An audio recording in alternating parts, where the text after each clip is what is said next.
Well, I think the last example that I used around the Army's tactical network modernization was a great example of how existing authorities can be used to accelerate the delivery of commercial technology. A lot of folks want to point to kind of the bureaucratic acquisition process and say they can't get things done. I think creative leaders can absolutely get things done using the leverage and the authorities that are in place there. So whether that's mid-tier acquisition authorities, whether that's other transaction agreements, or whether you're actually leveraging a FAR-based contract, I think creative leaders can find ways to align requirements, technology, funding, and acquisition to deliver advanced capability. And that strategy that the Army is still executing today does that on a 2-year cycle. And I think it's exciting to see how we can really bend the acquisition process to the will of our leaders to deliver capability that our soldiers really deserve. So I saw that as kind of an example and a takeaway to show that it's absolutely possible, and we just have to stay focused on leveraging the authorities we already have.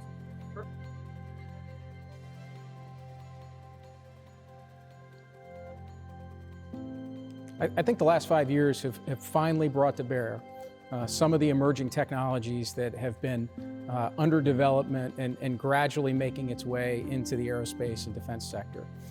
And that kind of automation, whether it's enabled by artificial intelligence or simply more automated systems driving production and delivery, as well as quality, we're really at the precipice of realizing the promise of applying those technologies to aerospace manufacturing. I don't think we're all the way there yet. And at the end of the day, aerospace is still a people business.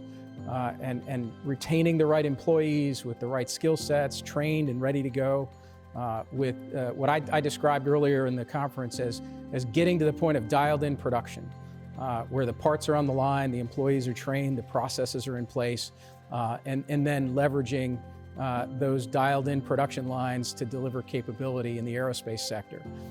It is still a challenge, but I think the application of technology has transformed that over the last 5 years.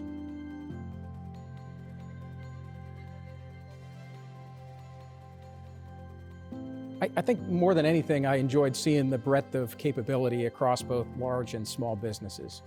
There are some really exciting things that small businesses are doing right now in terms of understanding and leveraging really complex supply chains, in terms of optimizing manufacturing and production flow.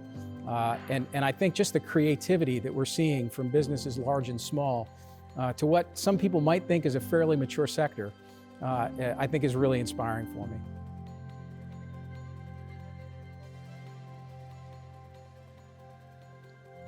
You know, this conference was unique for me in that a lot of times when I go to a conference, that is a place where industry and government are primarily interacting. This conference was about industry really talking to one another, more of a business-to-business conference. And I appreciated the focus on sound fundamentals of quality, engineering, manufacturing, supply chain. It gave me an opportunity to learn some things maybe closer hand directly from industry than I would normally get in just a government to industry interchange.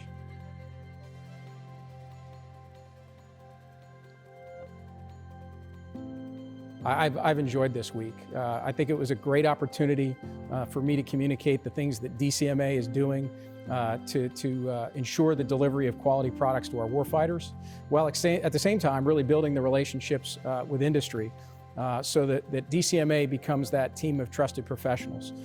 We want to be trusted by the warfighters to deliver capability, but at the same time, I'd like to see DCMA be trusted by our industry partners in that we're going to be fair and reasonable and dealing with them in an open and transparent way as we provide the surveillance and oversight that I think is critically important to delivering capability.